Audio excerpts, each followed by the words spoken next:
E aí, pessoal, se você está na pegada dos concursos públicos, já sabe, a Lei de Execução Penal, a famosa LEP, é um assunto que sempre aparece e é cheio de detalhes. A ideia aqui é a gente destrinchar essa lei, focar naquilo que realmente importa, nos pontos que as bancas mais cobram para você dominar o assunto de vez. Bora lá, então? O nosso mapa do tesouro está traçado. A gente vai começar pelos fundamentos, pela base da LEP. Depois, vamos ver aquele jogo de equilíbrio entre direitos e deveres. Em seguida, mergulhar na parte de disciplina, faltas e sanções, que é super importante. Aí, a gente fala da parte boa, os benefícios como remissão e progressão. E para fechar, vamos conhecer quem são os órgãos que fazem essa engrenagem toda girar. É o caminho completo para gabaritar a LEP. Então, vamos começar pelo começo, pela fundação. Para entender de verdade a LEP, a gente precisa primeiro entender por que ela foi criada. Qual é o propósito dela?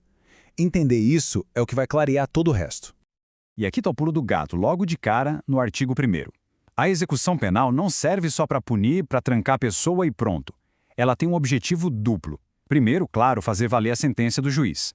Mas segundo, e se liga, porque isso despenca em prova, é criar um ambiente, dar condições para que essa pessoa, um dia, possa voltar para a sociedade de forma harmônica. Guardem bem essa dualidade. Punição e ressocialização. É a alma da LEP. Beleza, agora a gente vai entrar num tema que as bancas de concurso simplesmente amam. Aquela balança entre o que o Estado tem que oferecer e o que a pessoa presa tem que cumprir. Esse equilíbrio é basicamente o coração da execução da pena no dia a dia. E olha só como essa balança fica nítida aqui. De um lado, a gente tem os direitos, lá no artigo 41, coisas básicas como comida, roupa e as várias formas de assistência. Do outro lado, no artigo 39 vem os deveres, ter disciplina, obedecer, trabalhar. É clássico de questão de prova tentar misturar esses dois, perguntando o que é direito e o que é dever, então muita atenção aqui. E falando em direitos, a LEP dá um destaque especial para a assistência ao preso.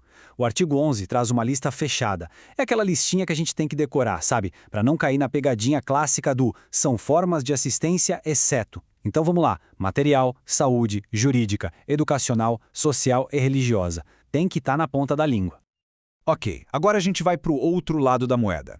O que acontece quando as regras não são seguidas? Se prepara porque essa parte de disciplina, faltas e sanções é sem dúvida uma das mais cobradas e com mais detalhes em toda a LEP. Foco total agora.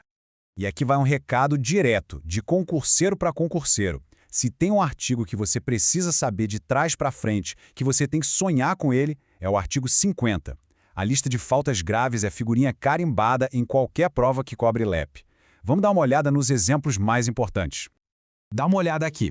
Fugir e participar de rebelião são os clássicos, né? Ter celular também. Mas atenção máxima nesse item novo do pacote anticrime. Recusar a coleta do perfil genético. Isso tem um cheiro fortíssimo de questão de prova.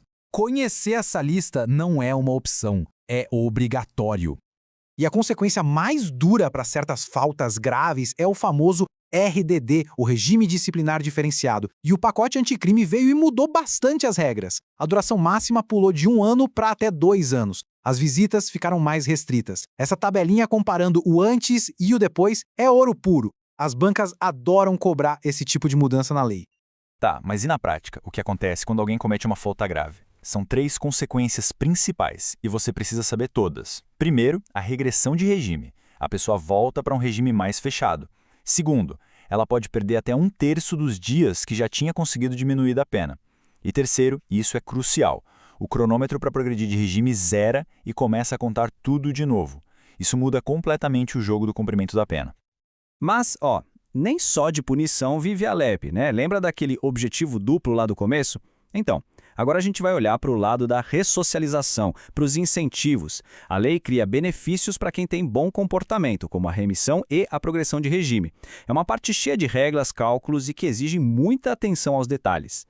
Começando pela remissão por trabalho. Aqui a continha é fácil, é um bizu clássico. A cada 3 dias de trabalho, a pessoa ganha 1 dia a menos na pena. 3 por 1. Simples assim, mas faz uma diferença gigantesca no tempo final. Agora, na remissão por estudo, tem uma pegadinha que derruba muito candidato desatento. São 12 horas de estudo para diminuir 1 dia de pena. Só que tem um detalhe. Essas 12 horas têm que ser espalhadas em, no mínimo, 3 dias. As bancas adoram esse tipo de detalhe para fazer a gente escorregar. Fica a dica. E olha que interessante o que o artigo 128 diz. Ele fala que o tempo remido conta como pena cumprida para tudo. O que isso quer dizer na prática? Que não é só um desconto que se aplica lá no final. Aquele dia remido é como se a pessoa tivesse de fato cumprido aquele dia. E isso afeta o cálculo de todos os outros benefícios. É um ponto-chave. Agora, chegamos na joia da coroa das atualizações. O tópico que mais mudou e que com certeza vai ser muito cobrado: a progressão de regime. O pacote anticrime aposentou as antigas frações e trouxe um sistema de percentuais. Gente, não tem para onde correr. Essa tabela precisa ser decorada. Cada percentual e cada condição. Podem apostar que isso vai chover nas próximas provas. E para a gente fechar nosso guia com chave de ouro, falta só a gente entender quem é que coloca tudo isso de pé. Quem são os órgãos que administram, que fiscalizam e que fazem a lei de execução penal acontecer na vida real. A lista está aí, direto do artigo 61. Tem desde o juiz da execução, que é quem dá as canetadas, até o conselho da comunidade, que tenta aproximar a sociedade do sistema prisional. Essa é outra daquelas listas que as bancas amam usar para perguntar qual dos seguintes não é um órgão da execução penal. Então vale muito a pena ler com calma e se familiarizar com esses nomes. E para a gente terminar, fica aqui uma reflexão. A gente viu toda a teoria, esse ideal da LEP de equilibrar a punição com a chance de uma nova vida. Mas, e na prática? Como será que essa balança realmente funciona no dia a dia do nosso sistema prisional, que é tão complexo e cheio de desafios? É uma pergunta que vai além do decoreba e nos faz pensar o direito de uma forma mais crítica. Um ótimo ponto para aprofundar os estudos.